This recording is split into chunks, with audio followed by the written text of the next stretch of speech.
আপনার কাছে যদি ভালো কোনো ফান্ডামেন্টাল স্টক থেকে থাকে বা কালেকশন অফ ফান্ডামেন্টাল স্টক থেকে থাকে, সেগুলো যদি আজকের পতন দেখে আপনি সেল করে দেন, তাহলে হয়তোবা একটা ভুল সিদ্ধান্ত হয়েছে আমি বলবো। কারণ অনেকদিন ধরে বাজার পতন চলে আসছে এবং যতটুক সাস্টেইন করছে, প্রাইস ধরে রাখার চেষ্টা করছে, সেগুলো কিন্তু ফান্ডামেন্টাল স্টকগুলোই, যেগুলা ভালো ডিভিডেন্ড দিয়ে আসছে, কনসিস্টেন্সি আছে ডিভিডেন্ডের মধ্যে, at least EPS regular, P ratio ভালো, ডিভিডেন্ড ইয়েল্ডের কথা যদি বলি 5-6 এরকম আছে, এরকম স্টক যদি হাতছাড়া করে থাকেন, তাহলে হয়তো বা এটা একটা ভুল সিদ্ধান্ত হতে পারে। কারণ আজকের বাজারে বাজারে যে পরিমাণ পতন আমরা জাঙ্ক শেয়ারে দেখেছি, বা যেগুলা একটু লো পেইড শেয়ার, এগুলোর মধ্যে যে ধরনের পতন আমরা দেখতে পেয়েছি, সেটার পাশাপাশি কিন্তু আহ, বিনিয়োগকারীরা আতঙ্কিত হয়ে অনেকেই প্যানিক সেলে দিয়েছেন, অনেকে ফোর্স সেলের শিকারও হয়েছেন। সেভাবে অনেকগুলো ফান্ডামেন্টাল স্টকেরই দাম আজকে কমে গিয়েছে, যার কারণে আহ, আমি বলবো যে এখানে অনেক ক্ষুদ্র বিনিয়োগকারী ট্র্যাপে পড়ে আম, আপনাদের যে ফান্ডামেন্টাল স্টকগুলো হাতে ছিল সেগুলো হাতছাড়া করেছেন। কিন্তু যদিও আমরা যেরকম এখন আরএসআই ইন্ডিকেটর দেখাচ্ছে বা টেকনিক্যাল অ্যানালাইসিস কোনো কিছুই কাজে দিচ্ছে না, যেরকম বাজার এখন চলছে সেই হিসাবে কিন্তু আসলে এটা বলাটা ডিফিকাল্ট যে এই পতনের শেষ কোথায়। বাট পতনের যে শেষের কাছাকাছি এসে পড়েছি, সেটা কিছুটা হলেও আন্দাজ করা যেতে পারে। বাজার যেভাবে ফ্রি ফল করেছে, আহ, সেভাবে কিন্তু বাজার উঠবে সেটা বলাটা অনেক ডিফিকাল্ট। কারণ রিসেন্টলি আমরা একটা বড় আপ ট্রেন্ড থেকে বের হয়ে এসেছি, যেই আপ ট্রেন্ডে আমাদেরকে ধোকাই দেওয়া হয়েছে বলা যায়। মানুষকে এরকম একটা ইলিউশন ক্রিয়েট করে দেওয়া হয়েছে যে বাজার হয়তো ভালো হবে, কিন্তু বর্তমান ডিএসসির কথাই বলি বা যারা রেগুলেটরি বডি তাদের কথাই বলি, সবকিছুর একটা মিস টাইমিং এবং রাজনৈতিক প্রেক্ষাপট, অস্থিতিশীলতা, তার পাশাপাশি যে ভয়াবহ কতগুলো অগ্নিকাণ্ড হলো এর মধ্যে, সবকিছু মিলিয়ে একটা খারাপ অর্থনৈতিক ইমপ্রেশন আমাদের স্টক মার্কেটের উপরও দেখা গিয়েছে। তো সবকিছু মিলিয়ে যদি আমি কথা বলি, আহ, বলবো যে এখন যেরকম পুঁজিবাজার আমরা দেখছি, তার চেয়ে খারাপও হয়তো বা দেখতে পারি। কিন্তু বিনিয়োগকারীদের যতদিন ভরসা থাকতেছে মার্কেটে, ততদিন কিন্তু আহ, পুরোপুরি ডুবে যাবে না।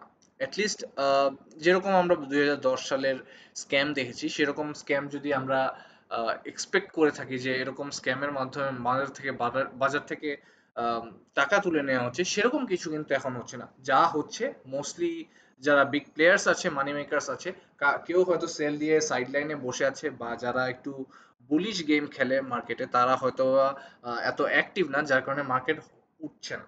তারা হয়তো বা ওয়েট করছে এই পতনটার জন্য, এই পতনের শেষ পর্যায়ে যখন এসে দাঁড়াবে, তখনই হয়তোবা ওরা টানা শুরু করবে। ওভারঅল বাজারটা যেভাবে যেটা রিপ্রেজেন্ট করে সেটা হচ্ছে, যেখানে বাঘের ভয় সেখানে কিন্তু রাত হয়।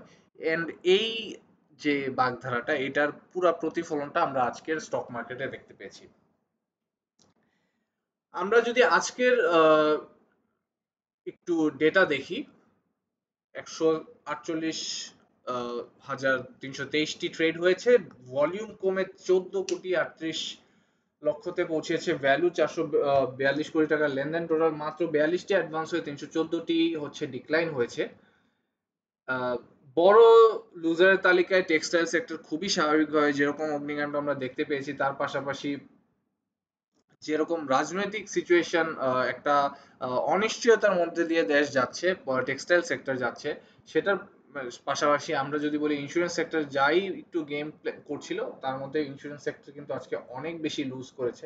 ইন্স্যুরেন্স সেক্টরে আমরা 62 লেনদেন যদিও দেখতে পাচ্ছি, তার মধ্যে সেল ভলিউমই অনেক বেশি, 41টি ইন্স্যুরেন্সে কিন্তু আজকে ডাউন ছিল। ফার্মাসিউটিক্যাল সেক্টর অনেকদিন ধরে মার্কে আছে এবং অনেক ভালো ভালো ফার্মাসিউটিক্যালস এর স্টক কিন্তু এই মুহূর্তে একটা বাজে পজিশনে হোল্ড করছে। সেটারই রেজাল্ট আমাদের আজকের পুঁজিবাজার। আমরা কভার করার যে কি কি কি ক্ষতি হলো আজকের ইন্ডেক্সে, সেটার জন্য আমরা একটু চার্টে চলে যাচ্ছি। চার্ট আজকে যদি আমরা ডেইলি চার্ট দেখি, দেখুন পূর্বের যত ধরনের সাপোর্ট লাইন আমরা এঁকে রেখেছি, আমি এটার মধ্যে কোনো চেঞ্জেস সোফার করিনি। যত ধরনের সাপোর্ট লাইন এঁকে রেখেছিলাম যেগুলো ইমিডিয়েট সাপোর্ট ছিল, এখানে একটা বড় সাপোর্ট ছিল, সেটা খুব ইজিলি ভেঙে গেছে। অ্যান্ড এখানে আমরা এক্সপেক্ট করতেছিলাম হয়তো বা এখান থেকে ঘুরে দাঁড়াবে, সেটাও ভেঙে এমন ব্রেকডাউন দিয়েছে যে এখানে একটা স্ট্রং সাপোর্ট 5116 লেভেলে, সেটাকেও ভেঙে চুরে আজকে 5060 লেভেলের যেই সাপোর্ট সেটাও ভেঙে নিচে নেমে এসেছে, এবং এমন একটি ক্যান্ডেল তৈরি করেছে যেটা আমাদেরকে খুবই একটা অনিশ্চিত সিচুয়েশনে ফেলে দিয়েছে। আমরা যদি এর ইমিডিয়েট সাপোর্ট বলি, আহ, এখানে আমরা কোনো বড় সাপোর্ট এক্সপেক্ট করতে পারি না। এখানে যদিও একটা রিজেকশন জোন ছিল, সেটা সাপোর্ট হিসেবে কাজ করবে কিনা জানি না, কিন্তু সাপোর্ট এটাকে আমরা ধরছি না। ভালো সাপোর্ট যদি বলি এই জোনটাকে আমরা বলতে পারি। আহ, আপাতত আমি গ্রিন করে রাখতে যাচ্ছি, যেহেতু প্রিভিয়াসলি এখান থেকে বাজার বাজার ব্যাক করেছিল, কিন্তু আমরা এর থেকেও বড় পতন কিন্তু মে মাসে দেখেছি। মে মাসের 28 তারিখে যে পতনটা ছিল সেটা 4614 পর্যন্ত নেমে এসেছিল। তখন আরএসআই এর কথা যদি বলি, তখন আরএসআই ছিল আই থিঙ্ক 21 পর্যন্ত। এই যে বাজার 21 আরএসআই 21-22 পর্যন্ত আরএসআই নেমে এসেছে।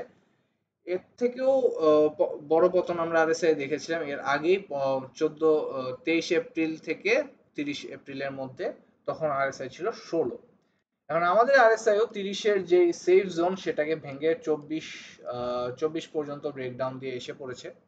এন্ড এটাই আসলে এই মুহূর্তে আতঙ্কিত হওয়ার মতো একটা ব্যাপার, যেটা হলো যে যদি এর আগের যে আরএসআই ইন্ডিকেটর আমরা দেখতে পাচ্ছি যে 17 18 রিডিং ছিল, 16 রিডিং ছিল, সেই পর্যন্ত যদি নামে তাহলে হয়তোবা ব্রেকডাউন করে এই পর্যন্ত আসতে পারে, 4800 পর্যন্ত আসবে মোটামুটি ধারণা করা যায় যদি আমরা এই ব্রেকটা দেখি। এমএসিডি ইন্ডিকেটরের কথা যদি বলি, এখনো আমরা কোনো লাইট রেডিশ কোনো বার দেখতে পাচ্ছি না। আর ব্লু লাইন, এমএসিডি ইন্ডিকেটরের মধ্যে যে blue line, red, orange line, এর মধ্যে বিশাল তফাৎ আমরা দেখতে পাচ্ছি। যেহেতু সাপোর্ট এই মুহূর্তে আমরা কোনো দেখতে পাচ্ছি না, বলাটা খুবই ডিফিকাল্ট যে কোন জায়গা থেকে আসলে বাজার ঘুরে দাঁড়াবে। বাট আজকে যে পরিমাণ পতন হয়েছে সেখান থেকে অনেক বিনিয়োগকারী আমি সোশ্যাল মিডিয়াতে পোস্ট করতে দেখেছি যে খুব ভালো আশা নিয়ে তারা পোস্ট করছে যে কালকে হয়তো 50-60 একসাথে গেইন দিয়ে বাজার উঠে যেতে পারে, ঘুরে যেতে পারে। অ্যান্ড এটার আসলে নিশ্চয়তা কত দূর সেটার আমি জাজ করব না, কারণ মানুষ এক্সপেকটেশন রাখতেই পারে, মানুষ আশা রাখতে পারে, আশার উপরে মানুষ পুঁজিবাজারে বেঁচে থাকে এবং লাভের আশা দেখে।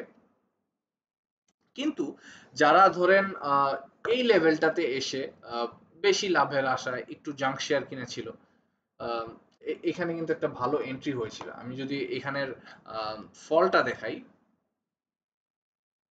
এই জায়গাগুলোতে কিন্তু কয়েকটা আমরা গ্রিন ক্যান্ডেল দেখেছিলাম। এখানে অনেকেই এক্সপেক্ট করেছিল হয়তোবা এখানে যেই একটা সাপোর্ট ধরে উপরে উঠেছিল সেটাকে ধরে বাজার আবারও আপ ট্রেন্ডে চলে যাবে।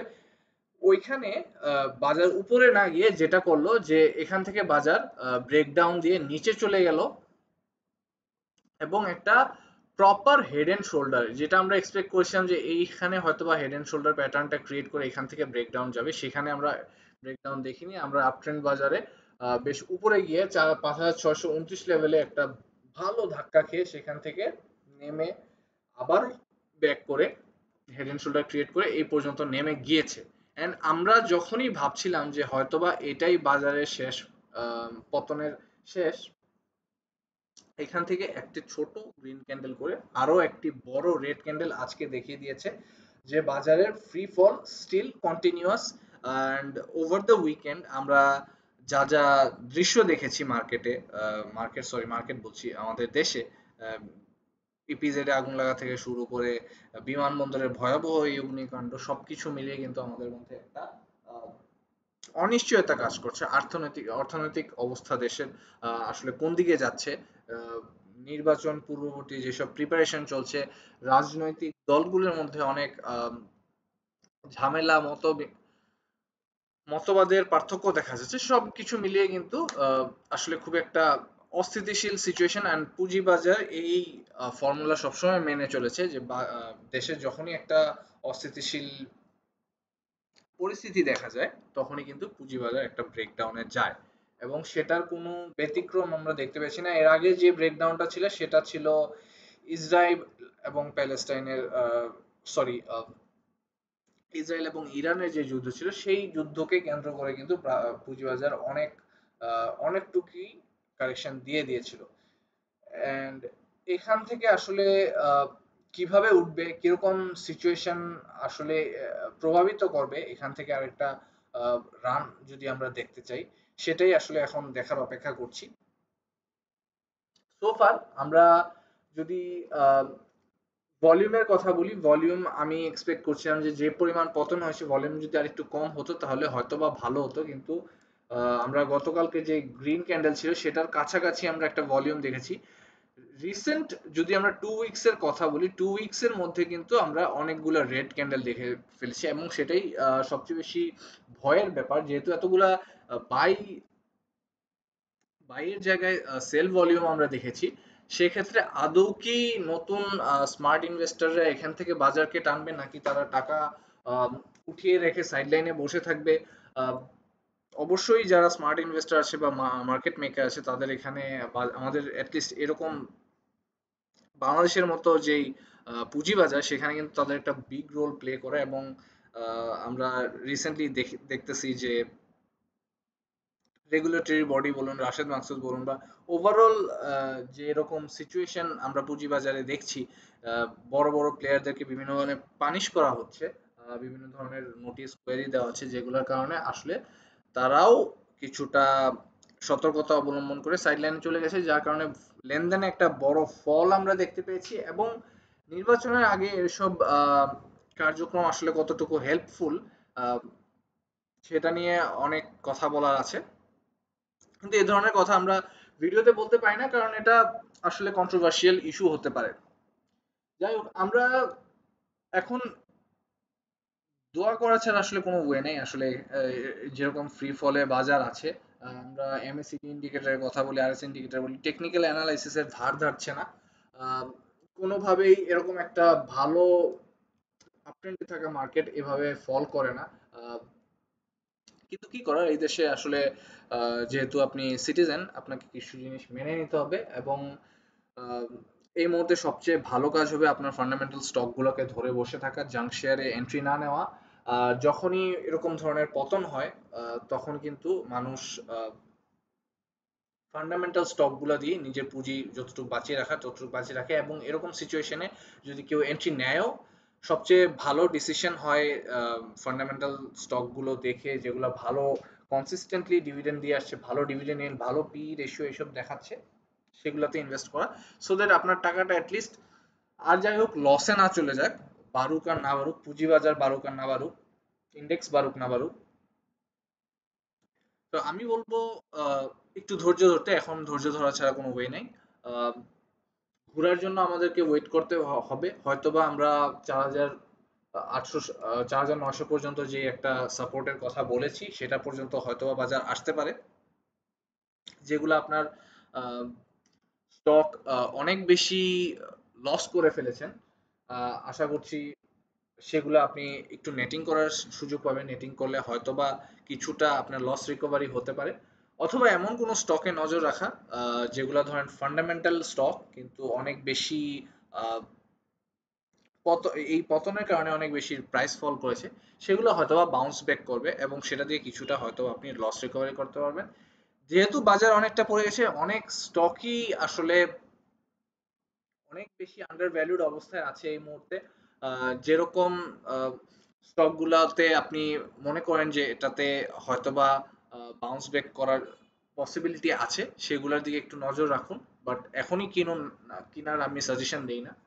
হয়তোবা এমএসিডি ইন্ডিকেটর যদি একটু হালকা হয়ে আসে রেড বারগুলা, অথবা আপনি যদি কিছুদিন আরএসআই এর একটু ঊর্ধ্বমুখী মুভমেন্ট দেখেন, তখন হয়তোবা স্মার্ট ভাবে ইনভেস্ট করতে চাইলে সেখান থেকে কিছুটা লস রিকভারি পেতে পারেন। যাই হোক, আপনাদের